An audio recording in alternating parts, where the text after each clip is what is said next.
예수님 이름으로 기도합니다. 아멘. 아멘. 아멘. 우리 주님을 사랑하시는 분만 아멘 하십시다. 아멘. 오늘도 살아계셔서 또 역사하시는 하나님, 또 그를 부르고 또 찾고 의지하는 주님의 백성들에게 또 늘 항상 함께 하시는 우리 주님께서 또 오늘 비상한 때를 지나며 또 매일의 기도로 하나님 앞에 나아가는 우리에게 응답하시고 또 은혜 부어주실 줄을 믿습니다. 다들 평안한 중에들 계시죠? 하나님이 함께 하십니다. 꼭 잊지 마십시다. 오늘 함께 나눌 말씀은 시편 76편에 있는 말씀이 되겠습니다. 시편 76편에 있는 말씀이 되겠습니다.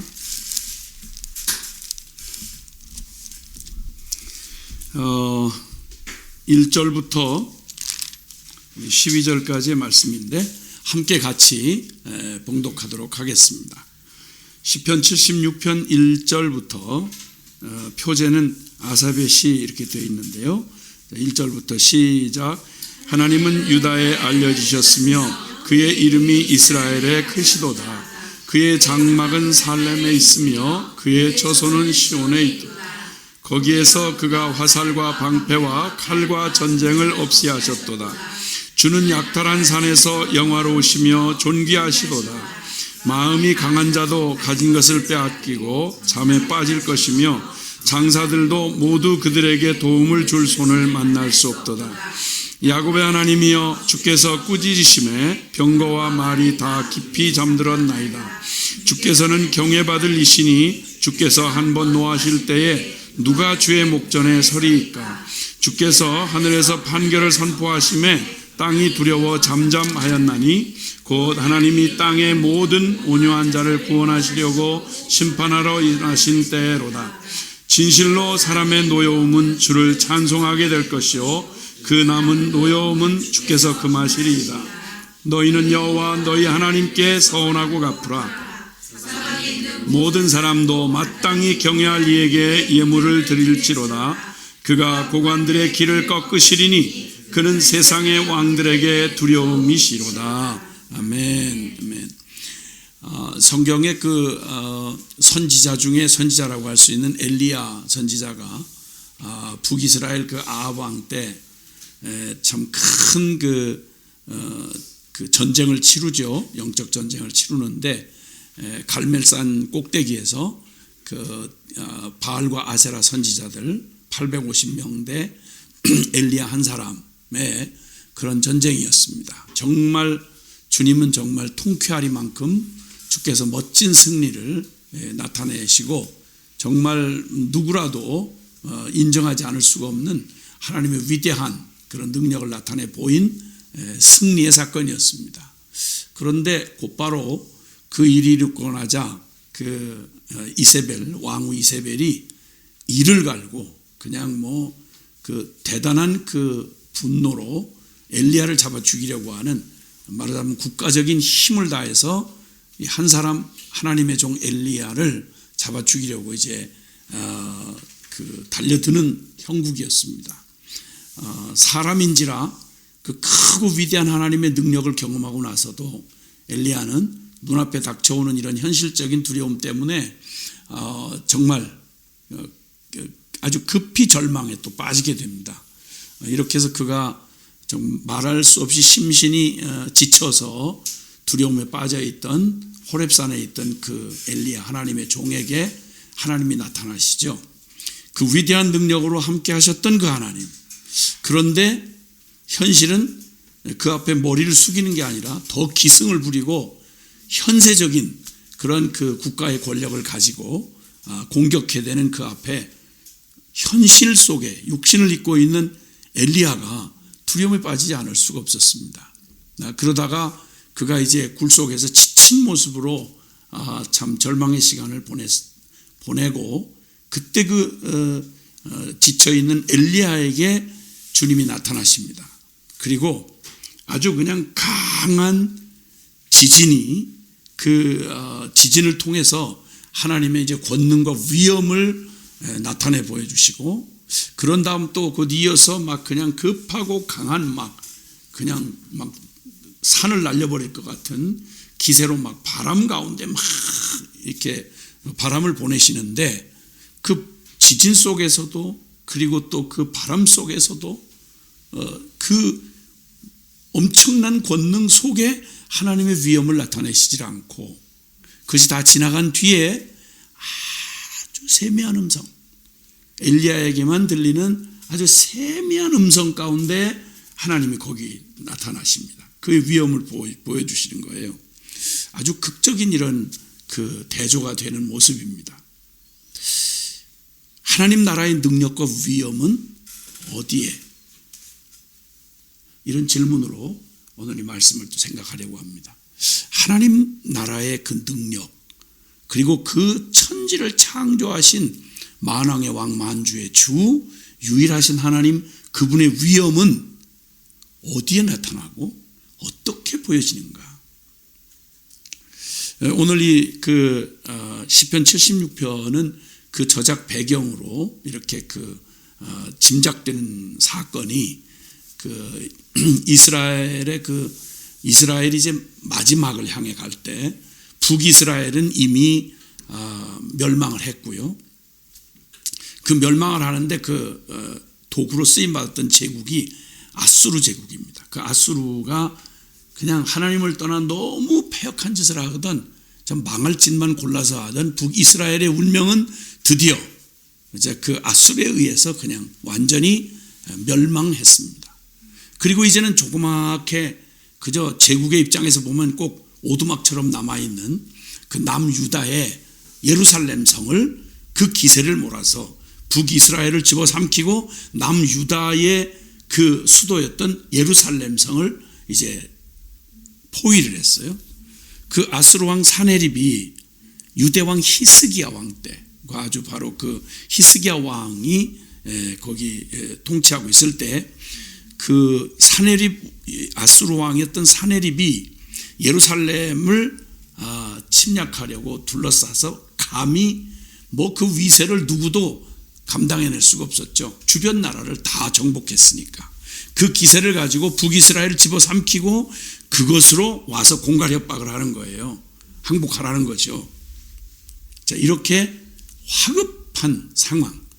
도대체 뭐 그 엄청난 아수르 제국 앞에 그대로 그냥 쫓겨서 이제 한 입에 집어삼킬 것 같은 그런 위협 앞에서 그때 히스기야가 하나님 앞에 정말 그의 그 공갈 협박이 달린 뭐 외교 문서가 아니라 항복을 요구하는 문서였어요.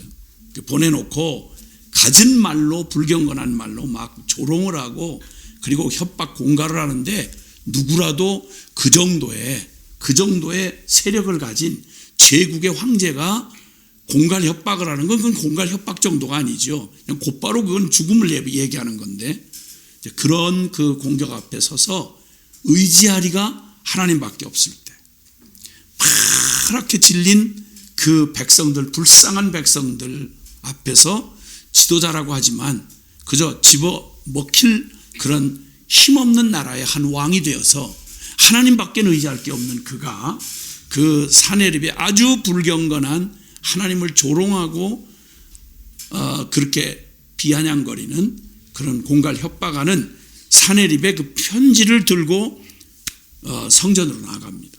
그리고 하나님 보시옵소서. 하나님 이 위협함을 보시옵소서. 이가 말한 이 편지를 보세요. 그리고 기도를 합니다. 그리고 아시는 대로 하나님은 그 히스기야의 그 믿음에 응답하셔서 통쾌하게, 정말 통쾌하게 그 오만하고 하늘을 찌를 것 같았던 대제국의 아수르의 사네립 군대를 그냥 완전히 포위해가지고 18만 5천 명이나 되는 대군이 그 작은 예루살렘 성을 그냥 겹겹이 둘러싸고 이젠 뭐 끝났구나 싶었는데 근데 주님이 정말 창 하나 활 하나 쏘지 않고 그 다음날 새벽에 일어났는데 세상에 눈을 뜨고 보니까 그 엄청난 대군이 몰살을 당해버리고 만 거예요. 18만 5천 명이 아침 이슬처럼 그냥 그대로 사라진 거예요. 너무 멋진 통쾌한 하나님의 권능을 보여주신 겁니다. 하나님 나라는 이래. 하나님 나라의 능력은 이런 정도야. 하나님 이런 분이시지. 이렇게 말할 수 있을 만큼 통쾌한 사건이었습니다.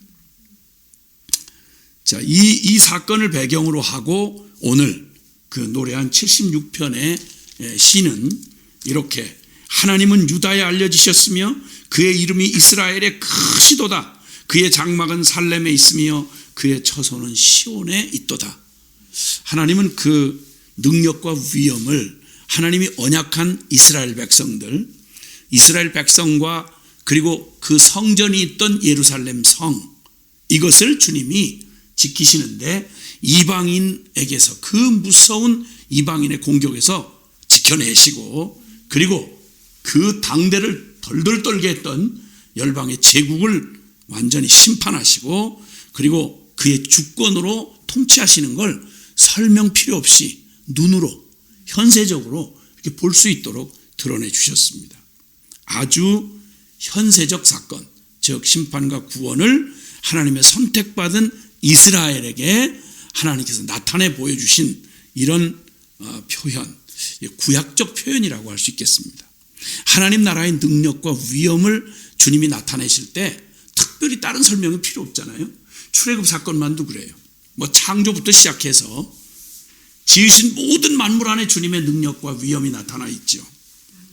주님이 또 하나님의 언약한 백성들을, 아브라함의 후손들을 출애굽할 때 그 애굽의 참 권세를 완전히 무력화시키시고 눈에 보일 만큼 열재앙과 홍해 참을 가르시고 하시는 이 모든 심판과 구원 역사는, 구약의 역사들은 이렇게 완전히 현세적으로 표현이 되어 있습니다. 그래서 축복이라 그러면 흔한 말로 재설명이 필요 없고 의미를 따로 얘기할 것 없이 축복받았다 그럴 때는 자식 많이 낳고 왕이 됐고 그리고 부자가 됐고 오래 살고 이렇게 해서 설명이 필요 없을 만큼 현세적 그런 표현들이 많습니다. 그게 구약적 표현이죠.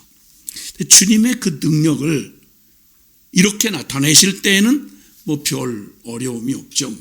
다시 물을 이유가 없어요.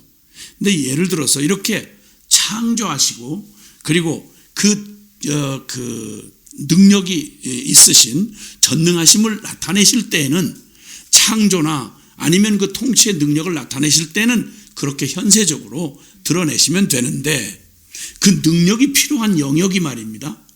그게 구원이라고 할 때는 얘기가 좀 달라집니다. 구원이라고 말할 때는 달라져요. 그래서 구약의 대부분의 그 구약적 표현은 이렇게 보통 우리가 현세적으로 다 알 만큼 하나님의 나라의 능력과 위엄을 그렇게 드러내 주셨어요. 근데 구약에도 그러면 이렇게 모두 현세적인 복만, 흔한 말로 세속적 복을 그냥 같이 이렇게 섞어서 이렇게 표현하는 것만 있느냐? 그렇진 않아요. 그래서 이해할 수 없는 게, 이런 구약적 표현을 하에서 하나님 하시는 일을 이렇게 들여다보려고 할 때 이해가 안 되는 성경들이 종종 있습니다. 그 중에 아주 대표적인 게 이사야서 53장이죠. 우리의 전한 것을 누가 믿었느냐? 여호와의 팔이 누구에게 나타났느냐? 즉 하나님의 구원의 능력이, 하나님 나라의 그 구원의 능력이 어디서 나타났으며 어떤 모양으로 나타났느냐라고 하는 말입니다. 그런데 그 하나님의 그 구원의 능력을 가지고 오시는 메시아가 오시는데, 그는 자라나기를 연한 순 같고 마른 땅에서 나온 줄기와 같아서 고운 모양도 풍채도 없고 우리의 보기에 흠모할 만한 아름가짐이 없다. 그리고 그는 실로, 그는 맞았고 채찍에 맞고 창에 찔리고 상하고 결국 죽임을 당한다. 메시아가. 구약적인 표현하고는 영 어울리지 않는 얘기입니다. 그런데 그 얘기의 초점은 바로 뭐냐면 구원에 초점이 있는 거예요. 그러니까 구원이라고 하는 그것이 어떤 구원인가 하니, 성경이 말하는 가장 본질적인 구원, 우리를 저 영적인 그 끔찍한 눈에 보이는 제국에 채찍 맞고 그냥 애굽에 붙들려 있거나 바벨론에 붙들려 있고, 이건 알죠. 누구나 알죠. 그러면 그곳에서 건져내는 거, 이걸 흔히 보통 말해서 이것도 구원이란 말을 씁니다. 그러나 진짜 성경이 우리에게 보여주고 싶고 우리에게 나타내주고 싶은 것은 그 정도의 눈에 보이는 육적이고 세속적 이런 그런 현세적 구원이 아니라 더 큰 의미는 말로 다 알 수 없는 그 끔찍한 죄와 저 영적인 어둠의 세력에서 우리를 건져내시는 구원입니다. 영적 구원인 것이죠. 이게 진짜 본질이죠, 이게. 근데 이걸 드러내시려고 구약은 그런 사건들을 통해서 하나님이 전능하시며 그분은 언약을 지키시며 그분은 온 열방과 모든 땅을 통치하고 계시는 주님이시라는 걸 구약적 표현으로 이렇게 표현하신 거라고 하면, 그러면 신약적 표현은 어떻습니까? 신약에 와서 하나님의 나라를 선포하신 분이 예수 그리스도이십니다. 근데 주님은 구약에서 생각하는 그런 메시아상을 가지고 오지 않았어요. 이게 이스라엘 백성들을 혼돈시킨 겁니다. 그들은 다윗왕 같은 멋진 구약적 표현에 하나님 나라의 능력과 위엄을 기대했어요. 그러니까 이스라엘 나라를 회복하시면 언제입니까? 거사를 일으키시겠습니까? 저 로마의 압제를 좀 확 걷어쳐버리시고 그리고 저 악인들을 멋지게 그냥 구약에 표현한 대로 멋지게 박살을 내시고 그들의 털을 흔들어 버리시며 그들의 높은 목을 꺾어버리시고 그리고 정말 주님 그렇게 멋있는 승리로 보여주실 겁니까? 이제 정말 그렇게 하실 겁니까? 하고 기대를 했습니다. 3년 내내 공생의 3년 내내 기대했던 건 바로 그런 메시아였습니다. 그런데 주님은 하나님 나라는 여기 있다 저기 있다 이렇게 보이게 임하는 게 아니고 너희 안에 있느니라 이렇게 말씀하는 거예요. 그리고 구약적 표현의 관점에서 보면 실망스러운 얘기들을 하시는 거예요. 그 내용이 참 깊이는 있다 생각되지만 현실적으로 매력은 없는 거죠. 천국의 복을 얘기하시는 산상수훈만 해도 팔복장을 얘기하실 때만 해도 천국의 복을 받은 사람은 솔로몬처럼 장수하고 부귀영화를 누리고 모든 사람이 다 봐도 다 모든 나라가 다 경배하고 모든 재산을 다 머리에 이고 등에 지고 예루살렘으로 와서 너희에게 공물을 바치리라 뭐 이렇게 표현하시면 쉽겠는데 주님이 얘기하시는 모습은 당신 자신도 참 부담스럽고 단버롯에다가 갈릴리 나사렛 출신에다가 아무리 이력서를 조사를 해봐도 갈릴리 나사렛에서 목공소 직원으로 일하셨다 이거밖에는 학벌도 없고 그리고 무슨 이렇다 할 만한 프로필이 없는 동네 자체가 갈릴리 나사렛 그러면 그 나사렛 갈릴리 나사렛에서 선지자 하나도 나온 적이 없는 거예요. 그러니까 그냥 천한 동네에서 그저 가난하기 짝이 없는 재지게 가난한 곳에서 그냥 목수의 아들로 요셉이 목수였으니 목수의 아들로 좀 장성해서도 그냥 목공소의 시다로 일하시다가 어느 날 갑자기 다 아는데 메시아라고 하면 신비하게 어디서 왔는지 출신이 안 보이고 신비에서 히말라야에서 왔는지 구름에서 떨어졌는지 이렇게 그냥 어줍지 않은 조금 유명한 가수만 해도 이렇게 비밀스럽게 막 이렇게 자기를 안 보이고 잘 모르게 해서 신비한 걸 이렇게 그걸 해가지고 한다는 이런 얘기도 있던데 예수님은 빤히 하시는 분. 그 좁은 땅덩어리에서 갈릴리에 그것도 나사렛에 거기서 목수로 그 모든 사람들 옆에 사람들이 다 알도록 그렇게 잘한 분이었어요. 어제까지 대패질 하시다가 갑자기 하늘의 부름을 받았다고 나타나셔가지고 나와 아버지는 하나이니라 이러시고 그 기적을 얘기해도 저게 기적 맞아 마술이야 기적이야 이렇게 믿을 수가 없는 정말 어울리지 않는 고운 모양도 풍채도 없어서 누구도 유대 사람 당시에 누구도 거들떠 볼 만한 매력이 하나도 없는 권세가 있나 돈이 있나 누가 멋있는 외모가 있나 아무것도 현세적으로 볼 때 아무것도 없는 분. 단지 하나 그분에게서 나타나는 놀라운 이 땅에 속하지 아니한 것 같은 메시지 그리고 표적 그리고 그분의 출중한 인격. 이건 전부 다 현세적이라기보다는 사실은 영적이고 내면적이고 이러다 보니까 현세적인 거에만 익숙한 사람들에게는 하나님 나라의 능력은 어디서 보이고 그 권세와 위엄은 어떻게 나타나는 거야 받아들일 수가 없었습니다. 근데 주님은 그분이 오셔서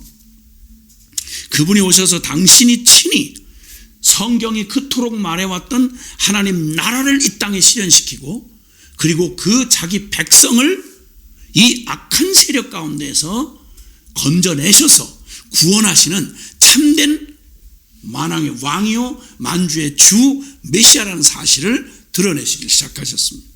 근데 그 드러내시는 게 멋진 정말 군사력을 가지고 힘으로 제압을 하고 악한 자들을 깨부수고 빼앗고 취하는 이런 게 아니고 전혀 이 육적이고 세속적인 우리의 관점에서 보기에는 도대체 하나님 나라의 능력은 어디 있으며 그 하나님의 위엄은 어디서 보이냐 이거예요.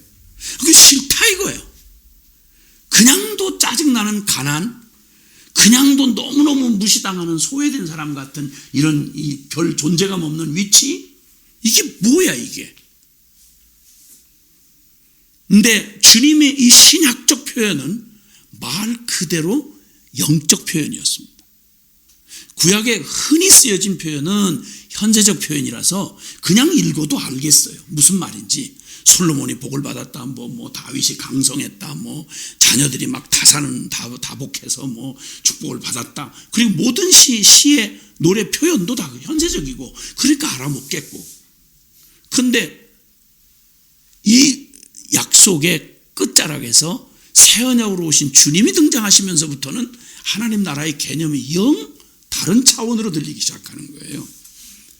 영적 세계를 말씀하기 시작하시고 그리고 영적 표현들을 말씀하기 시작하는 거예요. 그래서 진정한 실제, 우리는 눈에 보이는 게 실제인 줄 알았는데 주님이 우리에게 나타내 주시는 건 눈에 보이지 않는 실제라는 거예요. 예배만 해도 그 우람한 성전에서 그 멋있는 의식을 딱 갖춰서 그리고 율법이 말하는 말을 따라 그렇게 되어지는 막 착착착착 진행되고 그 멋있는 법복을 입은 제사장들이 등장을 하고 이렇게 해서 실감나는 예배, 웅장한 예배, 이걸 예배인 줄 알고 있었는데 주님이 뭐라고 하는 거 아니? 이 산으로도 말고 저 산으로도 말고 하나님 앞에 예배할 때 오는데 하나님은 영이시니 보이지 아니하시는 영이시니 예배하는 자가 신령과 진리로 예배할지니라. 의식을 말한다거나 건물을 말한다거나 교단을 말한다거나 그 멋있는 무슨 권위를 막 앞세운 무슨 교황처럼 폼을 잡고 나온 이런 얘기를 하시는 게 아니라 눈에 보이지 않는 영적 세계를 말하시는 거예요. 참으로 우리는 지금까지 늘상 우리에게 혼돈이 뭐냐면 진정한 실제가 뭐냐는 거예요. 우리 육신을 입고 살아가는 우리의 육신과 정신이 우리 늘 실제인 거예요. 그 느낌에 늘 우린 거기서 울고 불고 살고요. 하나님의 나라라고 말해도 우리가 기대하는 바는 결국 우리가 느끼고 체험하고 우리 손에 잡히는 이런 눈에 보이는 현세적 이런 것들에 온통 거기에 관심이 뺏겨 있는 거죠. 그런 관점에서 두루 찾으면 예수님은 매력을 찾을 수가 없어요. 너무 무기력하고 그리고 끝내 그분은 잠깐 기적을 보이시고 막 인기를 몰이할 때는 그랬는데 얼마 안 갔어요 그거. 주님이 자꾸 영적인 얘기를 하시기 시작하는 거예요. 그 기적의 떡을 5,000명이 남자만 5,000명이 넘는 사람을 먹고 난 다음에 열광을 하면서 이스라엘 왕을 삼겠다고 그들이 몰려왔을 때 주님은 전혀 다른 그들은 현세적이고 육적인 양식을 구하러 기적을 구하러 왔는데 주님이 말씀하시는 거죠. 썩을 양식 위해서 일하지 말라고. 나는 너에게 영원한 양식을 주러 왔다고. 참된 양식을 주러 왔다고. 이 말귀를 알아들을 수가 있어야죠.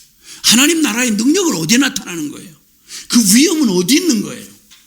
하나님 그렇게 전등하시다는데 하나님 그렇게 능력이 많으시다는데 그건 뭐예요?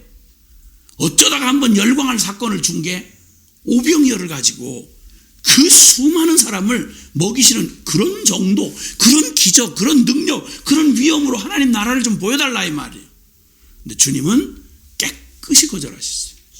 그리고는 얼마 지나지 않아서 그분은 이상하게도 모든 기대를 저버리시고 그는 왕이라고 하면서 나귀 새끼를 타고 들어오고, 그리고 결국은 붙들려서 십자가에 못 박혀 죽임을 당하는 길을 택하셨어요. 주님은 그렇게 하시면서 말씀하시죠. 사실 그림자와 모형 같은 구약적 표현이 예수 그리스도를 통해서 완성될 때 그것은 진정한 실제로 우리에게 보여주신 거죠. 하나님 나라가 바로 이 영적 세계라는 사실을 알려주신 겁니다. 요한복음 6장 63절에도 주님 말씀하시죠. 살리는 것은 영이니 육은 무익하니라. 내가 너에게 이른 말이 영이요 생명이니라. 주님 말씀하세요. 요한복음 19장 31절에 주님은 원수들에게 붙들려 뻘거벗겨가지고 사지가 뒤틀어지도록 매달려 죽임을 가장 비참한, 역사상 가장 비참한 십자가의 죽임을 당한 죄수로 죽임을 당하고 온 민족에게 버림을 받아서 이스라엘의 공적인 재판을 받고 국가의 공적 죄수로 매달려서 율법에 의하면 저주를 받은 자만 매달린다는, 하나님 앞에 저주받았다는 예표인 나무에 달려서 하나님에게조차 버림을 받으며 십자가에 죽으시면서 요한복음 19장 31절에 외치시기를 다 이루었다. 다 이뤘다고 말씀하시는 거예요.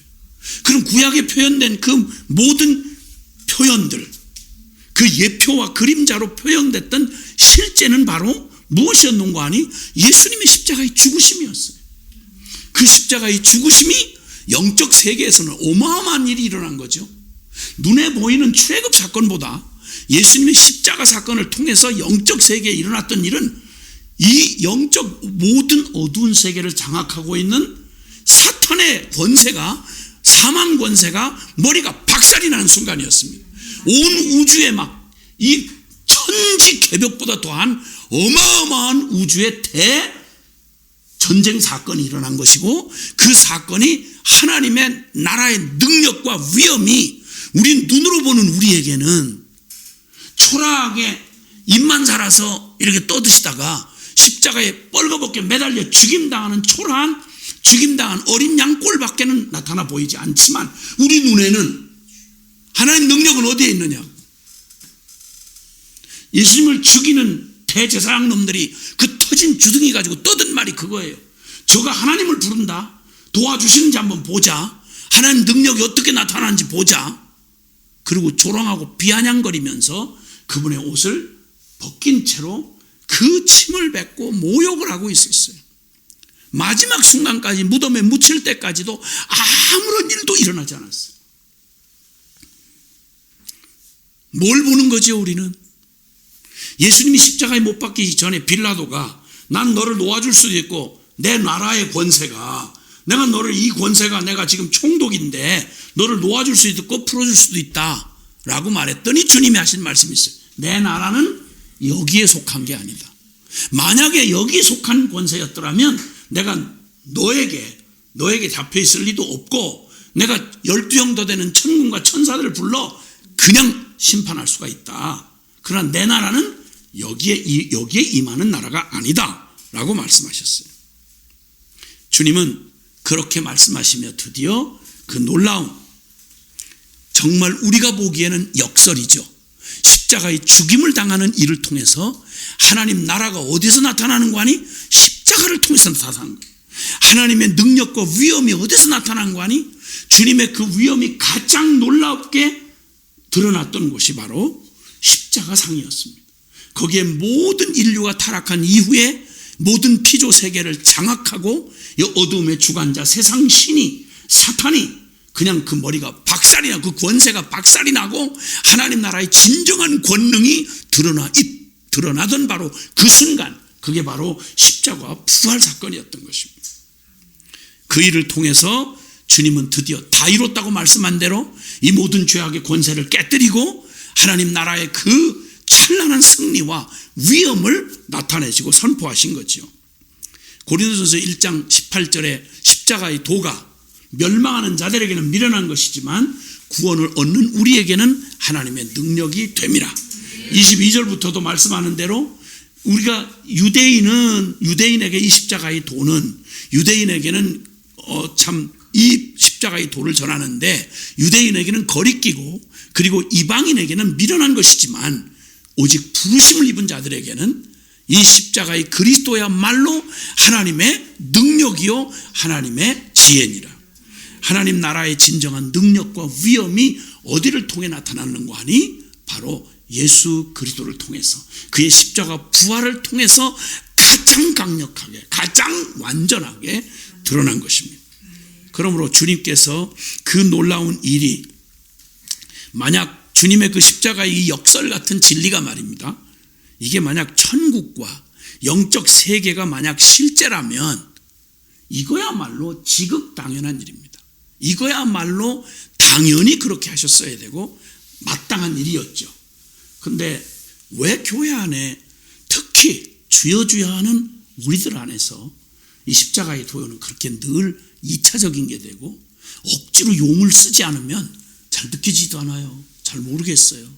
그리고 언제든지 구약적, 쉽게 말하면 현세적 하나님의 능력을 요구하고 현세적 하나님의 위엄을 보고 싶어하는 이런 육적인 반응 외에는 잘 할 줄 모르는 게 너무도 흔한 이방세계야. 그렇다 치더라도 교회 안에서조차 우리는 날마다 우리가 당황하면서 놀래가지고 어찌하여 하나님 지금 무엇을 하시나이까, 어찌하여 돌아보지 아니하시나이까 하는 이 모든 얘기의 다 주체는 다 이거예요.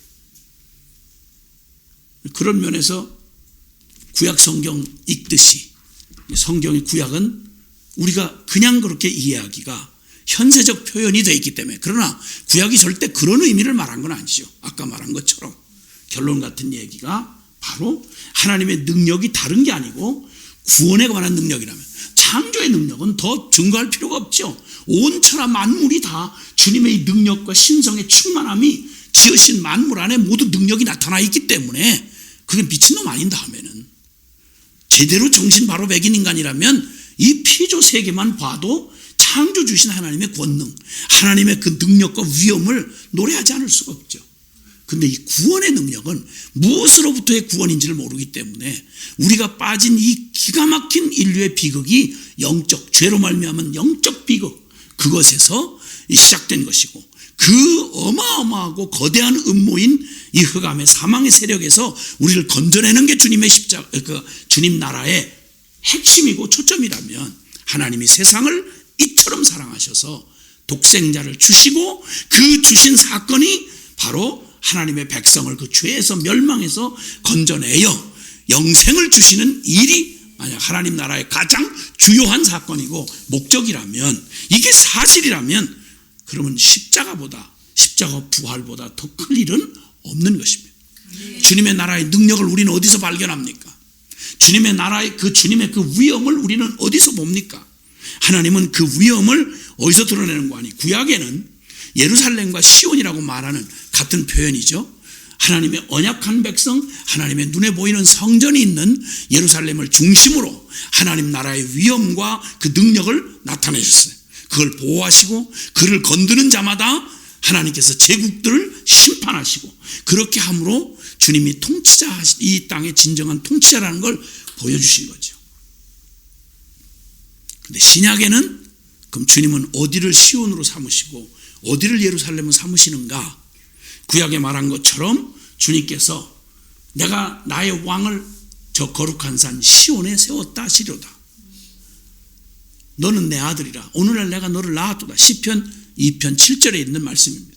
세상 나라가 눈에 보이는 현세적 힘과 권력으로 막 갖다 공격하고 하나님의 나라와 그리스도를 끊으려고 하는 악한 시도를 할 때, 연합하여 교회를 공격할 때 주님은 당신의 보좌를, 그 능력을 어디를 통해 나타내는 거 아니? 놀랍게도 그렇게도 초라해 보이는 꼭 2000년 전 예수님의 모습처럼 똑같은 모습으로 초라한 교회에 주님의 보좌를 거기다 펼쳐놓으시고, 거기서 그 초라하고 형편없는 그 바로 교회에 당신의 보좌를, 시온을 삼으시고 거기서 온 땅을 통치하시고 구원하시는 주님의 나라의 위엄을 그렇게 보여주시겠다는 겁니다. 할렐루야. 하나님 나라의 능력과 위엄은 어디에 나타납니까? 교회를 통해서 나타납니다. 그 교회란 건물이 아니고 교단 조직이 아니라 바로 예수 그리스도를 통해서 이 엄청난 하나님 나라의 능력과 위엄을 통해 구원 얻은 바로 저와 여러분이신 것입니다. 세상에 나에게서, 어떻게 나에게서 하나님 나라가 이게 말이 됩니까? 실감이 납니까? 그렇게 믿음이죠. 하나님은 말씀하기를 에베소 1장 23절에 주님 말씀합니다. 교회는 그의 몸이니 만물을 충만케 하시는 자의 충만이니라. 예수 그리스도가 구속을 완성하시고 하늘로 승천하신 다음 주님은 성령으로 우리를 그분의 몸을 삼으셔서 연합 신비한 십자가 부활의 복음으로 우리를 연합시키셔서 이제 내가 사는 것 아니요 내 안에 그리스도가 살게 된 하나님의 백성들, 그 백성들을 통해서 온 만유를 다 그 발 아래 복종케 하신 가장 뛰어난 이름을 가지신 예수 그리스도가 교회의 머리가 되심으로 교회는 그의 몸이니 그 머리가 가지신 그 존귀와 영광과 능력과 충만함을, 하나님 나라의 능력과 위엄을 그대로 충만하게 가진 게 바로 교회다, 이렇게 선포하십니다. 하나님 능력과 하나님 나라의 능력과 위엄은 어디입니까? 어디서 드러내십니까? 어떻게 나타내십니까?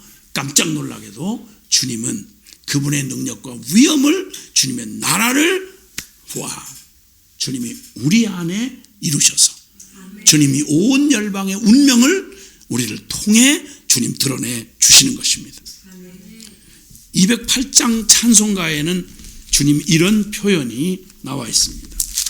208장 찬송에 보면 내 주의 나라와 주 계신 성전과 내 주의 나라와 주 계신 성전과 피 흘려 사신 교회를 나 늘 사랑합니다. 교회가 이런 데입니다. 교회는 우리가 생각하는 그런 종교 집단이 아닙니다. 세상에 무슨 4대 종교 중에 하나가 아닙니다. 교회는 이런 곳입니다. 내 주의 나라와 그 주님이 계신 성전과 피 흘려 사신 교회입니다. 내 주의 교회는 천성과 같다고 말합니다. 구약의 현세적 표현이 우리의 영적 이말, 이 신약적 이 하나님 나라를 예표한 것이었다면 지금 신약 교회로 존재하는 우리는, 우리의 심령 안에 이루신 주님의 나라는 우리가 영원히 가서 실제로 누리게 될 주님의 나라의 저 천성과 같다, 이렇게 표현합니다.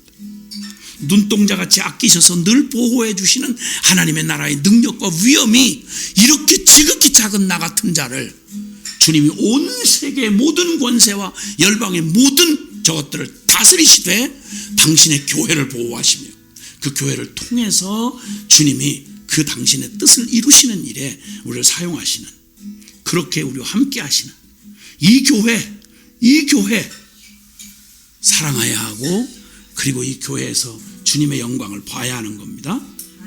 우리 한번 찬양을 드려봅시다. 내 주의 나라와 내 주의 나라와 주 계신 성전과 피 흘려 사신 교회를 늘 사랑합니다. 우리 기도할 때 내 주의 교회는 천성과 같아서 눈동자같이 아끼사 늘 보호하시네. 이 교회 위하여 눈물과 기도로 내 생명 다하기까지 늘 봉사합니다. 성도의 교제와 교회의 위로와 구주와 맺은 언약을 늘 기뻐합니다. 하늘의 영광과 베푸신 은혜가 진리와 함께 영원히 이 시온의 이 교회에 넘치네. 우리 주님의 이 놀라우신 하나님 나라의 능력과 위엄은 어디에, 어떻게 나타납니까? 시온에 나타내시고 하나님 거룩한 성령의 전이 되은 구원받은 주님의 심령과 우리 함께 어우러진 주님의 교회에 주님이 이 나라를 드러내시고 나타내 주십니다. 오 하나님, 이 땅에 주님의 거룩한 영광을 우리를 통해 드러내 주시옵소서. 그 영광을 받아 주시옵소서. 우리 함께 같이 기도하겠습니다. 사랑하시는 아버지 하나님 감사합니다. 할렐루야. 주님 찬양합니다. 예, 주님 감사합니다. 오 할렐루야. 주님 감사합니다. 주님 고맙습니다. 하나님 나라의 능력과 위엄은 어디에 어떻게 나타납니까? 주님, 예, 주님의 나라가 이미 너희 안에 임하였느니라고 말씀하셨다. 우리 주님, 그 영광의 주님과 함께 노래하겠습니다. 찬양합니다. 우리 교회를 사랑합니다.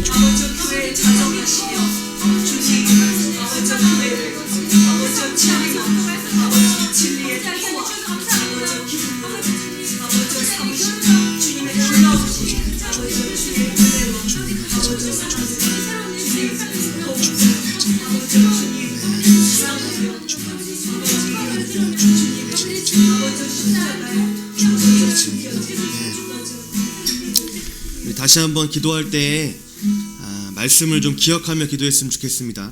하나님 나라의 능력과 위엄은 어디에 있는가? 예수님을 보면 그 능력이, 그 위엄이 무엇이었는지 우리에게 말씀하신다고 하셨는데, 예수님은 세상에 화려함을 갖거나 그리고 사람들이 쩔쩔매는 대단한 권력으로 이 땅에서 그분의 위엄을 드러낸 분이 아니고, 세리와 죄인들의 친구가 되어주셨고 고아와 과부를 돌보시는 진정한 아버지셨고, 섬기셨고 또 사랑하셨고 용서하셔서 기꺼이 가장 초라하고 비참하게 기꺼이 선택하신 십자가의 죽음으로, 그리고 그 부활로 이것이 하나님 나라의 진정한 능력이야, 이것이 진정한 위엄이지, 그렇게 드러내신 그 십자가의 능력과 부활이 교회의 또 하나님 나라의 진정한 능력과 위엄인 줄 믿습니다. 이 시간 기도할 때 하나님, 겉껍데기로 화려하고 대단하게 무언가 이 땅에서 드러내려고 하는 교회가 아니라 우리 주 예수 그리스도처럼 하나님 세리와 죄인들의 친구가 되어주며 고아와 과부를 돌봐주며 하나님 아버지 용서할 수 없는 자를 용서하고 또 섬기고 사랑하는 십자가의 능력과 부활을, 하나님 그 능력을 가진 하나님 그런 교회로 일어날 수 있도록 주여 마음껏 주님의 교회가 주여 일어나게 하시고 축복하여 달라고 주 앞에 기도합시다. 오 하나님 아버지 감사합니다. 하나님 아버지 진정한 능력과 진정한 위엄이 있습니다. 하나님 아버지, 하나님 세상의 화려함을 가집니다.